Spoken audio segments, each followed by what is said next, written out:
Hello everyone. आज मैं आपको poem last lesson of the afternoon समझाऊंगी। Last lesson of the afternoon, इस पोएम के टाइटल से ही हम समझ जाते हैं कि यहाँ किस बात का जिक्र हो रहा है। अगर आप इस इमेज को देखें तो बआसानी समझ जाएंगे कि आफ्टरनून के लास्ट लेसन में क्लास में क्या हो रहा है। बच्चे शोर मचा रहे हैं, मौज मस्ती के मूड में हैं और वो टीचर को बिल्कुल नहीं सुन रहे और उनका पढ़ने का कोई भी इरादा नहीं लग रहा। दूसरी तरफ अगर आप टीचर को देखें तो वो मुकम्मल तौर पर बेबस लग रहा है। वो अपने गुस्से को कंट्रोल करने की कोशिश कर रहा है। क्या पता कितनी बार आपने भी अपनी क्लास में ऐसी सिचुएशन देखी होगी। डेविड हर्बर्ट लॉरेंस ने ये नज़्म 1912 में लिखी थी। इस दौर में यूरोप में तालीम आम नहीं थी और सब बच्चे स्कूल भी नहीं जाते थे और बहुत सारे बच्चे तालीम से महरूम थे। शायर एक स्कूल टीचर थे। उन दिनों में इंग्लैंड की गवर्नमेंट ने तमाम बच्चों के लिए तालीम लाजमी कर दी थी। सब बच्चों ने मजबूरन स्कूल तो जाना शुरू कर दिया, लेकिन उनका पढ़ाई में कोई इंटरेस्ट नहीं था और उनमें से ज़्यादातर बहुत जंगली बच्चे थे। शायर अपनी जॉब से बहुत परेशान था और उसे ये काम बिल्कुल बेफ़ायदा लगता था।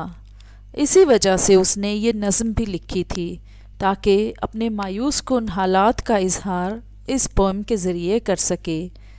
बाद में शायर ने टीचिंग छोड़ दी थी और फुल टाइम राइटर या ऑथर और शायर बन गए थे। When will the bell ring and end this weariness? आखिरी पीरियड के दौरान शायर के लिए अपने स्टूडेंट्स को कंट्रोल करना बहुत मुश्किल हो रहा है। इसीलिए वो चाहता है कि जल्दी से घंटी बजे और उसकी जान छूटे। How long have they tugged the leash and strained apart my pack of unruly horns? I cannot start them again on a query of knowledge they hate to hunt. I can haul them and urge them no more. Unruly horns का मतलब है जंगली dogs. शायर कहना चाहता है कि इस वक्त उसके स्टूडेंट्स वाइल्ड डॉग्स की तरह बिहेव कर रहे हैं और उन्हें कंट्रोल करना बहुत मुश्किल हो रहा है। शायर के ख्याल में अगर स्टूडेंट्स को पढ़ाई में दिलचस्पी नहीं और उन्हें नई नॉलेज हासिल करने का कोई शौक़ नहीं तो उन्हें पढ़ाई के लिए मजबूर करना बेफ़ायदा है। टीचर उन पर गुस्सा नहीं कर सकता और उनकी तवज्जो नहीं ले सकता। No longer now can I endure the brunt of the books that lie out on my desk, a full 60, of several insults of blotted pages and scroll, of slovenly work that they have offered me. I'm sick, and what on earth is the good of it all? What good to them or me? I cannot see. शायर students की copies के बारे में बात कर रहा है जो उसे चेक करनी है। स्कोर मीन्स 20, 3 scores यानी 60। इससे पता चलता है कि क्लास में 60 स्टूडेंट्स हैं और शायर को 60 कॉपीज़ चेक करनी है। ब्लॉटेड पेजेस ऑफ इंसल्ट्स का मतलब है स्टूडेंट्स की कॉपीज़ जिन पर स्टूडेंट्स ने बड़े रफ़ और केयरलेस तरीके से काम किया हुआ है। शायर को ऐसे बच्चों को पढ़ाने में कोई फ़ायदा नज़र नहीं आता जो पढ़ाई में कोई भी दिलचस्पी नहीं रखते। जिस तरीके से वो काम करके देते हैं वो टीचर के लिए इंसल्ट की बात है। शायर को ये काम बिल्कुल बेफ़ायदा लगता है। इसका ना तो टीचर को कोई फ़ायदा है और ना ही स्टूडेंट्स को। दोनों ही क्लास में महज मजबूरी के तहत हैं। So shall I take my last dear fuel of life to heap on my soul and kindle my will to a flame that shall consume their dross of indifference and take the toll of their insult in punishment? I will not. I will not waste my soul and my strength for this. What do I care for all that they do amiss? یہ stanza एक सवाल से शुरू होता है जो शायर अपने आप से पूछ रहा है. यहाँ शायर एक मेटाफर यूज़ कर रहा है, putting fuel on their soul. हम जानते हैं कि ये दिन का आखिरी पीरियड है. टीचर मुकम्मल तौर पर थक चुका है. इसमें बस थोड़ी सी ही एनर्जी बची हुई है.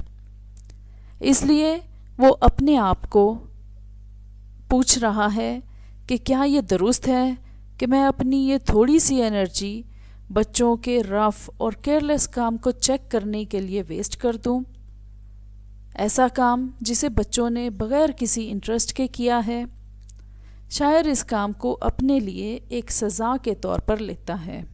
वो ख़ुद ही अपने आप को जवाब देता है कि वो अपनी एनर्जी को इस फजूल काम के लिए ज़ाया नहीं करेगा. ये काम फजूल और बेफ़ायदा इसलिए है क्योंकि इससे स्टूडेंट्स को कोई फ़र्क नहीं पड़ेगा. ऐसे बच्चों की मदद करने का क्या फ़ायदा जो किसी किस्म की कोई मदद लेना ही नहीं चाहते. What is the point of this teaching of mine and of this learning of theirs? It all goes down to the same abyss. What does it matter to me if they can write a description of a dog or if they can't? What is the point to us both? It is all my aunt, and yet I'm supposed to care with all my might. यहाँ भी शायर ऐसे बच्चों को पढ़ाने के ख़िलाफ़ ही बात कर रहा है जो पढ़ना ही नहीं चाहते. एबिस लफ्ज़ का मतलब है लामहदूद गहराई, एक ऐसा गड्ढा या खाई जो कभी ना भरे. शायर का ये लफ्ज़ इस्तेमाल करने का मतलब ये है कि इन बच्चों को जो कुछ भी पढ़ाया जाएगा वो सब एक एबिस में जाएगा, एक गड्ढे में जाएगा जिसका ना तो टीचर को कोई फ़ायदा होगा और ना ही स्टूडेंट्स को. शायर ये भी कहता है कि वो इन बच्चों की खातिर पहले ही इतने लो लेवल तक जा चुका है कि इससे ज़्यादा शायर के लिए मुमकिन नहीं. शायर को इस बात से कोई गर्ज़ नहीं कि बच्चों को एक डॉग पर मज़मून लिखना आता है या नहीं. इट इज़ ऑल माई ऑन्ट, यानी ये सब शायर के लिए वेस्ट ऑफ टाइम है, लेकिन एक टीचर की हैसियत से उसे बच्चों का ख्याल रखना पड़ रहा है और ये उसका फ़र्ज़ है. I do not and I will not, they want and they don't, and that's all. I shall keep my strength for my self and they can keep theirs as well. Why should we beat our heads against the wall of each other? I shall sit and wait for the bell. अब शायर अपना आखिरी और हतमी फ़ैसला सुना देता है. शायर कहता है कि उसे बच्चों की पढ़ाई की कोई फ़िक्र नहीं, क्योंकि ख़ुद बच्चों को भी अपनी पढ़ाई की कोई फ़िक्र नहीं. शायर कहता है कि वो अपनी एनर्जी अपने लिए रखेगा और बच्चे भी अपनी एनर्जी अपने पास रखें, क्योंकि भैंस के आगे बीन बजाने का कोई फ़ायदा नहीं. इसलिए उसने फ़ैसला किया है कि वो बैठकर घंटी के बजने का इंतज़ार करेगा. शायर मुकम्मल तौर पर हथियार डाल चुका है और यूँ ये नज़्म जिस बात से शुरू हुई थी उसी पर ख़त्म होती है, जो ये है, लास्ट बेल का इंतज़ार. पहली लाइन में शायर कहता है When will the bell ring?